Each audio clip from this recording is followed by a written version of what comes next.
Hindi tugma ang ilang detalye sa yaman at ari-arian ni Bamban Mayor Alice Guo na nakalista sa kanyang SALN. Sa gitna niyan, may panukalang iangat na sa Pangulo bilang national security threat ang usapin sa Pogo. Nakatutok si Mav Gonzalez. Closed door ang pagdinig ng Senate Committee on Women and Children kanina dahil may kinalaman sa national security ang pinag-usapan. Tinanong ang PNP, NBI, Presidential Anti-Organized Crime Commission at National Security Council o NSC tungkol sa mga kaso ng human trafficking at cyber fraud ng mga pogo sa bansa.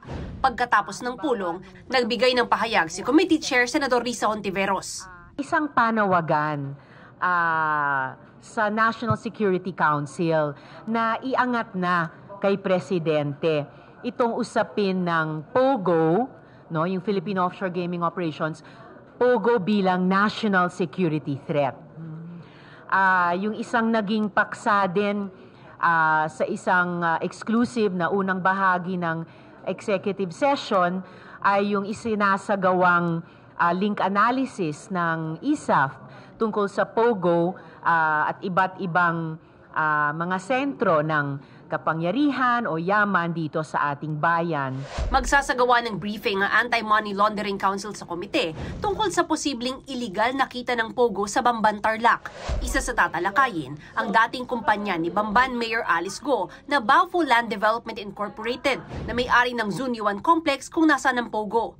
Dalawa sa incorporator ng kumpanya ang iniimbestigahan ngayon sa pinakamalaking money laundering case sa kasaysayan ng Singapore na nagkakahalaga ng 2.8 billion Singapore dollars. Maiisip tuloy, teka, ang laki din ng sinasabing halaga ng kabuoang Zunyuan Complex na yan.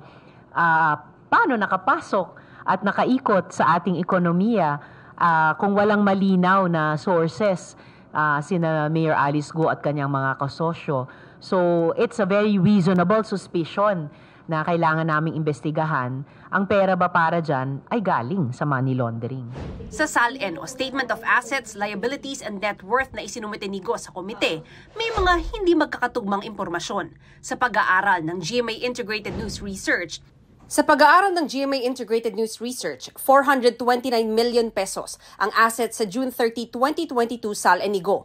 Pero sa July 1, 2022 SALN, naging 286 million pesos na lang ang kanyang assets. Mula sa siyam na real properties, naging 3 na lang ito at nawala ang mga kumpanyang nakalista sa pangalan ni Guo. Nawala rin sa listahan ng personal properties niya ang mahigit 138 million pesos na deposit for land acquisition at club share niya.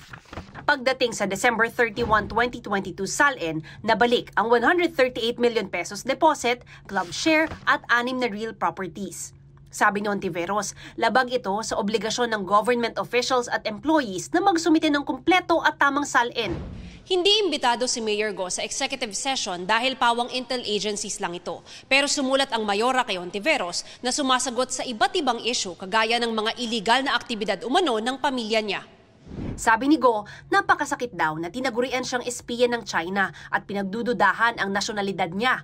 Pilipino siya at walang kinalaman sa anumang hacking sa Bamban, Tarlac. Wala raw basihan at haka-haka lang ang mga report na ito. Ang ama niya, madalas daw maglakbay dahil may mga negosyo sa Pilipinas at ibang bansa.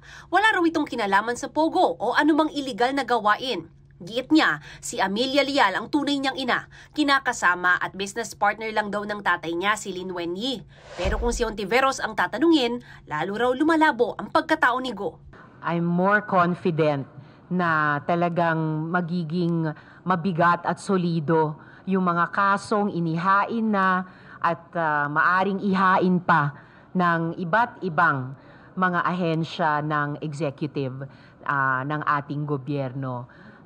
Lumalabas ang katotohanan hindi sa bibig ni Mayor Alice Guo at hindi lamang sa aming puspusang investigasyon, pati po sa mga parallel investigation ng mga ahensya ng gobyerno. Para sa GMA Integrated News, Mav Gonzalez, nakatutok, 24 oras.